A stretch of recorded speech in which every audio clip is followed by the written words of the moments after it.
මේ වීඩියෝෙන් අපි කතා කරන්න හදන්නේ මල්ටි ලෙවල් ඉන්ඩෙක්සස් ගැන. ඒතොර දැන් අපි කලින් කතා කරා කොහොමද සිංගල් ලෙවල් ඕඩර් ඉන්ඩෙක්ස් එකක් හදාගන්නේ සහ ඒකට අදාළව ප්‍රයිමරි ඉන්ඩෙක්ස්, සෙකන්ඩරි ඉන්ඩෙක්ස් සහ ක්ලස්ටරින් ඉන්ඩෙක්ස් කියන තුන කතා කරා. ඒතර ඇඩිෂනලි අපිට තව කතා කරන්න තියෙන පොඩි පාර්ට් එකක් මල්ටි ලෙවල් ඉන්ඩෙක්සස් ගැන. එතකොට මේන්ලි අපි සාමාන්‍ය විදිහට අපි ඉන්ඩෙක්ස් කරොත් නැත්නම් අපි කතා කරපු සිංගල් ඕඩර්ඩ් ඉන්ඩෙක්සින් ගැන කතා කරොත් එහෙම අපි සරලවම වෙන්නේ මේ වගේ මොකක් හරි ටේබල් එකක් තිබ්බොත් අපි මාස්ටර් ටේබල් එක මොකක් හරි තිබ්බොත් මේ විදිහට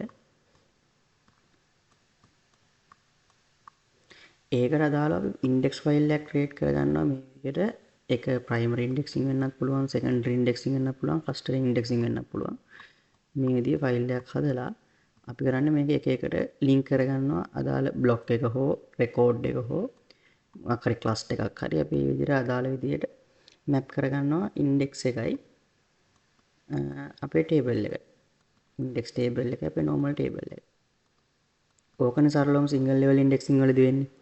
එතකොට දැන් මෙතන මල්ටි ලෙවල් ඉන්ඩෙක්සින් කියන එක ආවට පස්සේ ඕක වෙනස් වෙනවා. හරිද? ඒතර මෙතනදී වෙන්නේ අපි තව ඉන්ඩෙක්ස් ෆයිල් එකක් මේ ඉන්ඩෙක්ස් ෆයිල් එකට අපි තව ඉන්ඩෙක්ස් ෆයිල් එකක් ක්‍රියේට් කරනවා. ඔයගොල්ලෝ මතක නම් අපි අර කලින් ඩිස්කස් කරපු ගණන් වලදී එහෙම දැන් ඉන්ඩෙක්ස් ෆයිල් එක ස්ටෝර් කරගන්නත් සමහරලාට බ්ලොක්ස් 20ක් 30ක් ඒ වගේ යන්න ඕන. හරිද? එතකොට දැන් අපිට සිද්ධ වෙනවානේ තව සර්ච් මේ තවත් වෙලාවක් සර්චිං වලට වෙන් කරන්න මේ බ්ලොක්ස් 20ට සර්ච් කරන්න. එතකොට යම්කිසි ඩිලේ එකක් තියෙනවා එතනත්. හරිද? අපිට එතන ඒ ප්‍රශ්නේ ඕවර්කම් කරගන්න පුළුවන් මෙන්න මේ මල්ටි ලෙවල් ඉන්ඩෙක්සින් කියන එකෙන්. දැන් එක්සැම්පල් එකක් විදිහට දැන් අපේ ඩේටා ෆයිල් එකේ තියෙනවා රෙකෝඩ්ස් අපි හිතමු ලක්ෂ 6ක් ඒ වගේ තියෙනවා. එතකොට ඉන්ඩෙක්ස් ෆයිල් එක ක්‍රියේට් කරාට පස්සේ අපිට ඉන්ඩෙක්ස් ෆයිල් එකෙත් අපි ඒ රෙකෝඩ්ස් ටික ස්ටෝර් කරගන්න අපිට තව ඕනේ බ්ලොක්ස් අපි හිතමු බ්ලොක්ස් 50ක් ඕනා කියලා. හරිද? එක්සැම්පල් එකක් විතර. හරිද? බ්ලොක්ස් 50ක් ඕනා කියලා. ඒතර මේ බ්ලොක්ස් 50 අපිට සර්ච් කරන්න වෙනවා බයිනරි සර්ච් ඕ ලිනියර් සර්ච් පාවිච්චි කරලා අදාළ ඩේටා තියෙන බ්ලොක් එක හොයාගන්න. හරිද? හැබැයි අපිට පුළුවන් නම් මේ සර්ච් කරන බ්ලොක්ස් ගාන තවත් අඩු කරගන්න. ඒ කියන්නේ දැන් හරියට දැන් අලුතෙන් හැදිච්ච ඉන්ඩෙක්ස් ෆයිල් එක කියන්නේ කලින් ඩේටා තිබ්බ ටේබල් එක වගේම යම් තාක් දුරකට ලොකු ටේබල් එකක්. හේතුනේ සෙකන්ඩරි ඉන්ඩෙක්ස් වගේ එකක් ගැහුවා නම් එහෙම දැන් රෙකෝඩ් ලක්ෂ 6ක් තියෙනවා නම් ඉන්ඩෙක්ස් ටේබල් එකේ රෙකෝඩ්ස් ලක්ෂ 6ක් තියෙනවා. හරිද? අන්න ඒ හින්දා දැන් අර බ්ලොක්ස් ගාන අපෝ ඇඩිෂනල් බර්ඩන් එකක් දාලා අපිට සර්ච් කරන්න වෙනවා. දැන් අන්න ඒ ප්‍රශ්නේ නතර කරගන්න අපි කරනවා තව ලෙවල් එකක් ඉස්සරහට ඉන්ඩෙක්ස් කරනවා. ඒ කියන්නේ දැන් ඉන්ඩෙක්ස් ටේබල් එකත් ආපහු ඉන්ඩෙක්ස් කරනවා.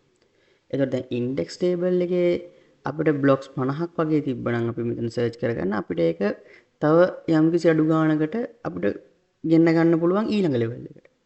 හරිද? ඒ ලෙවල් එකේ යම්කිසි වැඩි බ්ලොක්ස් ගානක් තියෙනවා නම් තව ලෙවල් එකකට ගේන්න ඕන. ඔහොම ලෙවල් 1 2 3 ඔහොම කී ඉස්සරහට ටේබල් එක සිංගල් බ්ලොක් එකක ස්ටෝර් කරන්න පුළුවන් වෙන තාක් අපිට ඉස්සරහට ඉන්ඩෙක්ස් කරගෙන යන්න පුළුවන් ඉන්ඩෙක්ස් ටේබල්ස් ටික. මෙතනත් ඉතින් අර ප්‍රශ්නේ තියෙනවා. මොකද මේ ඉන්ඩෙක්ස් ටේබල් ටික ස්ටෝර් කරගන්න වෙනම ස්ටෝරේජ් එකක් යනවා.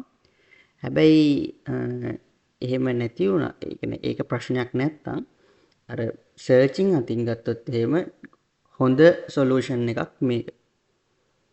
හරි. එතකොට මෙතන කියනවා මේ කියන්නේ වෙන process එක මෙතන කියලා තියෙන්නේ.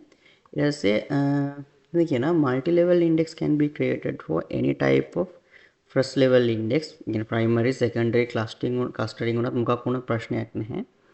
As long as the first level index consists of more than one disk block. ඒ කියන්නේ මේ ෆස්ට් ලෙවල් එක තියෙනවනේ. මේ කියන්නේ ෆස්ට් ලෙවල් එක. මේ ෆස්ට් ලෙවල් එකේ ඩිස්ක් බ්ලොක්ස් එකකට වඩා තියෙනවා නම් අපිට තව ඉන්ඩෙක්ස් ලෙවල් එකක් ගන්න පුළුවන් ඉස්සරහට. ඒකට දැන් මේකේ බ්ලොක්ස් එකකට වඩා තියෙනවා නම් තවත් ලෙවල් එකක් ඉස්සරහට ගන්න පුළුවන්. ওই විදිහට එකක් වෙනකන් අපිට ලෙවල් ඉස්සරහට අරගෙන යන්න පුළුවන්. හරිද? එතකොට මම හිතනවා මේ ඩයග්‍රෑම් එක දැක්කම ඔයගොල්ලන්ට තේරෙනවා මොකක්ද ඇත්තටම ඔය මල්ටි ලෙවල් ඉන්ඩෙක්ස් කියලා කියන්නේ කියලා. එතකොට අපි ඇත්තටම ඉස්සරලාම සර්ච් කරන්නේ මෙයාව. එතකොට මෙයා අපිට මේ තනි බ්ලොක් එකක් නේ තියෙන්නේ. එතකොට මේ බ්ලොක් එක අදාළ රෙකෝඩ් එක හොයන්න මම හිතන්නේ ඔයාට යන්න ඕනේ මේ 15 කියන ඩේට් එකට. හරිද? අපි 15 නැතු මෙහෙම එකක් ගමු. බිදු මේක 44 කියන එකට යන්න ඕනේ කියලා. හරි. එහෙනම් ඔයා 44 කියන එකට යන්න ඕනේ නම් ඔයා ඉස්සෙල්ලා දැන් බලන්න මෙතන දෙකට ගිහිල්ලා යන්න පුළුවන්. හරිද? දෙකෙන් යන්න බැහැනේ. හරිද? මේක දෙකෙන් යන්න බෑ. එහෙනම් අපිට 35 කියන එකෙන් පටන් ගන්න වෙනවා. එතකොට මොකද දෙකේ ඉඳන් 29 වෙනකන් මේ ඉන්ඩෙක්ස් කරලා තියෙන්නේ ෆස්ට් මේ ලෙවල් එකේ මේ ෆස්ට් බ්ලොක් එකේ. එතකොට මෙතන අපිට 44 හොයන්න ඕන 35 ඉඳන් ඉතුරු ටිකට තමයි යන්න වෙන්නේ. මොකද ඊළඟට තියෙන්නේ 55. එහෙනම් මෙතන 35න් පස්සේ 35 කියන එකෙන් පොයින්ට් කරලා තියෙනවා ෆස්ට් ලෙවල් බ්ලොක් එක. මොන බ්ලොක් එකද කියලා. හරිද මෙතන. එහෙනම් දැන් මේ බ්ලොක් එකෙන් ඊට පස්සේ මට හොයාගන්න පුළුවන් 44 කියන්නේ මොකද? දැන් 35 ඉඳන් 36 වෙනකම් මෙතන තියෙනවා. හරිද? 39 41 ඒ ටික තියෙනවා. 44 46 ඔය සෙට් එක තියෙනවා. එතනට 44 හොයන්න ඕන නම් මට මෙතනින් මේ දිගේ ගිහිල්ලා මෙතනින් හොයාගන්න පුළුවන්. එතන ඇත්තටම මට මේ බ්ලොක්ස් ඔක්කොම සර්ච් කරන්න ඕනුන්නේ නැහැ. මේ බ්ලොක් එක සර්ච් කරාට පස්සේ ඩිරෙක්ට්ලි මේ බ්ලොක් එක හොයාගත්තා. මේ බ්ලොක් එක සර්ච් කරාට පස්සේ කෙලින්ම මේ බ්ලොක් එක හොයාගන්න පුළුවන් කෙරේ. හරිද? එතකොට සර්ච් කරන බ්ලොක්ස් ප්‍රමාණය සෑහෙන අඩු වෙනවා. හැබැයි ස්ටෝරේජ් එක වැඩි වෙනවා මේක ස්ටෝර් කරගන්න යන. හරි. එතකොට මේක ඇත්තටම සර්ච් ට්‍රී එකක් ක්‍රියේට් කරනවා. අපි ඉස්සරහට කතා කරමු B tree B+ tree ඒ වයින් කොහොමද මේක හැදෙන්නේ කියන එක. හරිද? කොහොමවත් insertion and deletion of new index entries is a serve problem because every level of the index is an ordered file. එතකොට මෙතන ප්‍රශ්නයක් තියෙන ඇත්තටම අලුතින් රෙකෝඩ් එකක් එන්ටර් කරද්දි මොකද මේක ඕඩර් වෙලා තියෙන්න ඕනේ මල්ටි ලෙවල් ඉන්ඩෙක්සින් කරන්න. එතන පේනවලට මේ data ටිකත් ඕඩර්ඩ් විදිහට තමයි තියෙන්නේ. හරිද? ඒතර ඕඩර්ඩ් විදිහට තිබ්බොත් තමයි මේක ඇත්තටම හරියට වැඩ කරන්න හොයා ගන්න පුළුවන්. හරිද? Since first level index is ordered and key on the index value, the remaining levels can be non-dense and block pointing. First level indexing එක එතකොට මෙතන ඇත්තටම ඕඩර් එකක් කරලා මෙතන හදන්නේ. හරිද? ෆස්ට් ලෙවල් ඉන්ඩෙක්සින් වල මතක නම් යම්කිසි ඕඩර් එකක් තියෙනවා. ඒකේ ඕඩර් එකක් නැති වුණාම ටිකක් අමාරුයි ෆස්ට් ලෙවල් ඉන්ඩෙක්සින් කරගන්න. හරිද? එතකොට ෆස්ට් ලෙවල් ඉන්ඩෙක්සින් එක මෙහෙම හදන හින්දා එයා කියන්නේ ඊළඟ ලෙවල් වලට එද්දි ආපහු අපිට දැන් මෙතන ඕඩර් කරලානේ තියෙන්නේ. ඒ හින්දා ආපහු සැරයක් මේක අර 1 by 1 අර secondary index වගේ එහෙම කරන්න ඕනේ නැහැ. කෙලිම බ්ලොක් එකකට පොයින්ට් කරන්න පුළුවන් කියන එක තමයි මම මෙතනදී කියන්නේ. හරිද? බ්ලොක් එකක් කෙලිම පොයින්ට් කරන්න පුළුවන් 1 by 1 පොයින්ට් කරන්න නැතුව. මොකද මේක ordered විදිහට තියෙන හින්දා. ඊළඟට the blocking factor of the index entries BFRI is called fan out. හරිද? මෙතනදී කියන්නේ මම කියපු කතාව දැන් මෙතන if the first level index has R1 index entries it need R1 divided by F0 blocks. ඒ කියන්නේ F0 කියලා කියන්නේ අපි හිතමු fan out කියලා කියන්නේ නිකන් අපේ අර blocking factor එක වගේම තමයි. හරිද? blocking factor එකම තමයි. ඒතර R1 රෙකෝඩ් ප්‍රමාණයක් තියෙනවා නම් එක බ්ලොක් එක F0 ප්‍රමාණයක් ස්ටෝර් කරන්න පුළුවන් රෙකෝඩ්ස් අපිට කියන්න පුළුවන් මෙන්න මෙච්චර ප්‍රමාණයක් බ්ලොක්ස් යනවා ෆස්ට් ලෙවල් ඉන්ඩෙක්ස් එක ස්ටෝර් කරගන්න. හරිද? මෙතන which is also R2 the number of index entries in the next level up. අපි දැන් second level එක කියලා. that second level needs R2 divided by F0.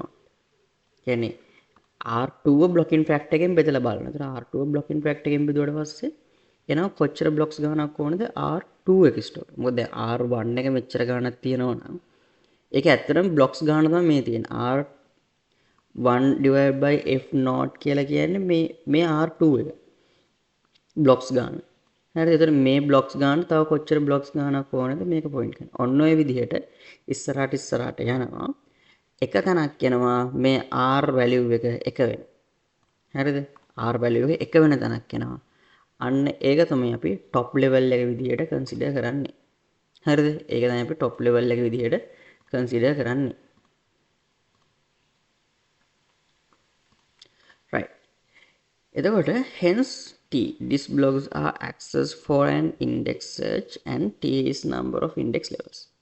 හරිද? එතකොට කොච්චර බ්ලොක්ස් ප්‍රමාණයක් ඇක්සස් වුණාද කොච්චර ඉන්ඩෙක්ස් ලෙවල්ස් ප්‍රමාණයක් තියෙනවද කියන එක තමයි මේ අවසානයේ මේ T එකෙන් කියන්නේ. හරිද? T එකෙන් කියන්නේ ඒක. මෙතන අපිට මේක කැල්කියුලේට් කරගන්න පුළුවන් මෙන්න මේ ඉක්වේෂන් එකෙන්. හරිද? ඒතර අපි පොඩි එක්සැම්පල් එකක් බලමු මෙන්න මේ වගේ එකක්. හරිද? ඒතර මෙතන නිකන් සම්පූර්ණ ගණන්නේ පොඩි කොටසක් මම මේ කියන්නේ. කියනවා calculated index blocking factor. blocking factor එක තියෙනවා 68යි කියලා. කියන්නේ index entries per block.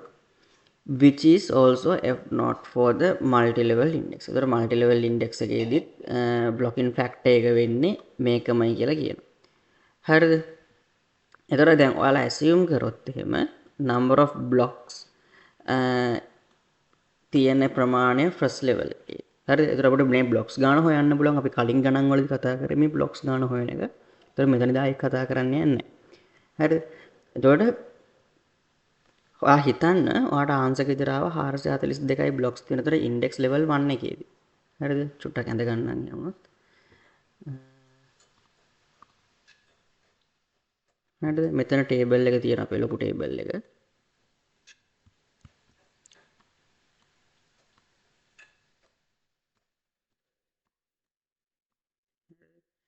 මේ තියෙන අපේ ලොකු ටේබල් එක. හරිද? මේකේ යම් කිසි බ්ලොක්ස් ප්‍රමාණයක් තියෙනවා. හරිද? ඒතර මෙතන ඊළඟට වදින අපේ ඉන්ඩෙක්ස් එක. හරිද? මේ ලැබේ level 1 ඉන්ඩෙක්ස් එක. හරිද? මං level 1 කියලා දාන්න. level 1 ඉන්ඩෙක්ස් එක. ඒතකොට මෙයාගේ තියෙනවා 442යි බ්ලොක්ස්. හරි. එතකොට මම කිව්වා අතන එක්ස්ප්ලেইন කරද්දී මේ 442 කියන බ්ලොක්ස් ප්‍රමාණය තමයි හරිද? 442යි කියන බ්ලොක්ස් ප්‍රමාණය තමයි ඊළඟ ඉන්ඩෙක්ස් ලෙවල් එකේ එන්ට්‍රීස් ගාන වෙන්නේ කියලා. මොකද කලින් අතන ස්ටේට්මන්ට් එකේදී කිව්වා මෙතන අපි ප්‍රයිමරි ඉන්ඩෙක්ස් හරි සෙකන්ඩරි ඉන්ඩෙක්ස් හරි ක්ලස්ටරින් ඉන්ඩෙක්ස් හරි යූස් කරලා මේ ඉන්ඩෙක්සින්ග් කරන හින්දා ඒක මේක ඕඩර්ඩ් විදියට තියෙන්නේ. එතනින් එහාට අපිට රෝ බයි රෝ ඕ ක්ලස්ටර්ඩ් විදියට කන්සිඩර් කරන්න ඕනේ නැහැ. අපිට ඩිරෙක්ට්ලිම බ්ලොක් විදිහට මෙතන පොයින්ට් කරන්න පුළුවන්. එහෙනම් level 2 එකට එද්දී හරිද? level 2 එකට එද්දී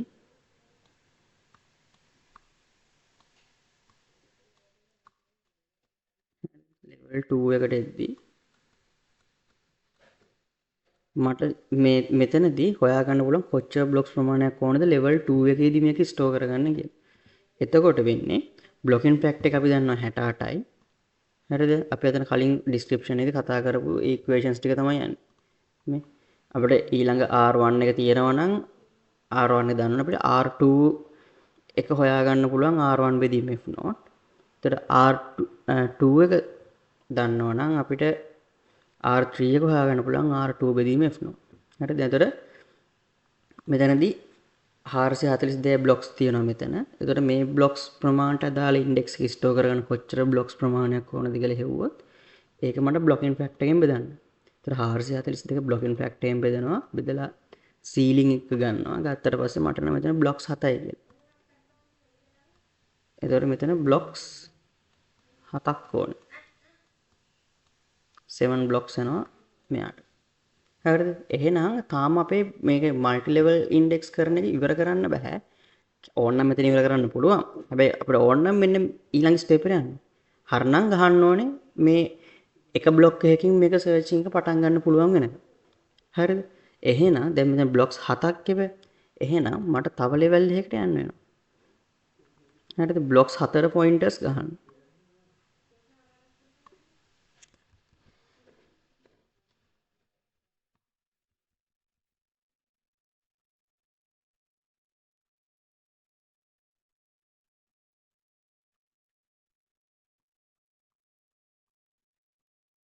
හරිද? එතකොට මේ තියෙන අපේ level 3 එක.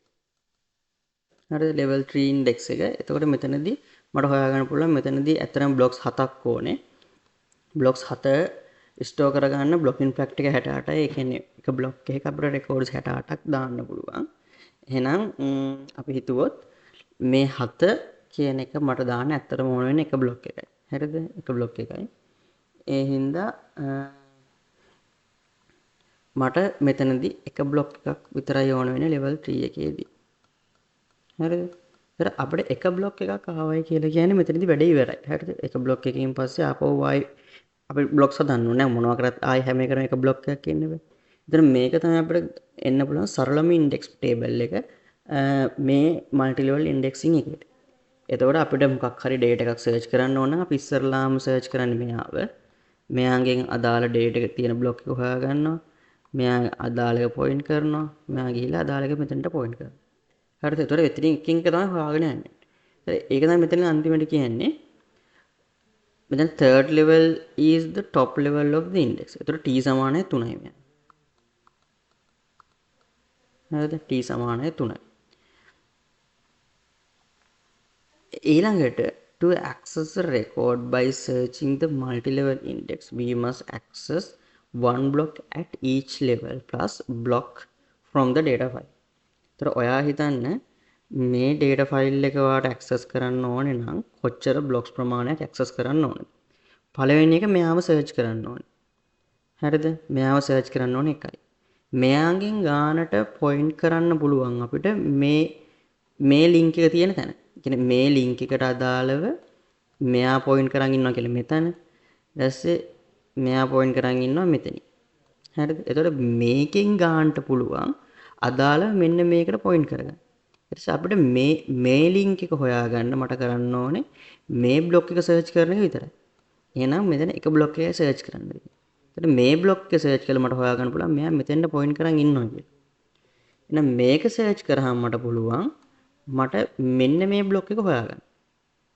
මේ block එක හොයන. එතකොට mainly හැම level එකේම එක block එක ගානේ search වුණා. හරිද? සහ additionally මට මෙතන මේ block එක හොයාගන්න search කරන්න වෙනවා මේ record එක හොයාගන්න. හරිද? මේ record එක හොයාගන්න. එතකොට totally අපිට blocks 4ක් search කරන්න වෙනවා මේකෙදි අදාළ data එක හොයාගන්න. හරිද? ඒක අර හොඳ දෙයක් මොකද අපිට අර primary secondary clustering වගේ indexing වලට ආවත් අපිට සිද්ධ වුණා යම්කිසි blocks ප්‍රමාණයක් search කරන්න. හරිද? මේක සරලවම blocks 4නේ මේක search කරගන්න පුළුවන් directly. හරි? හරි. එතකොට ඔන්න ඔය වගේ දෙයක් තමයි linear search වලදී multi level indexing වලදී අපිට හම්බෙන්නේ. හරි මම හිතනවා clear ඇති කියලා.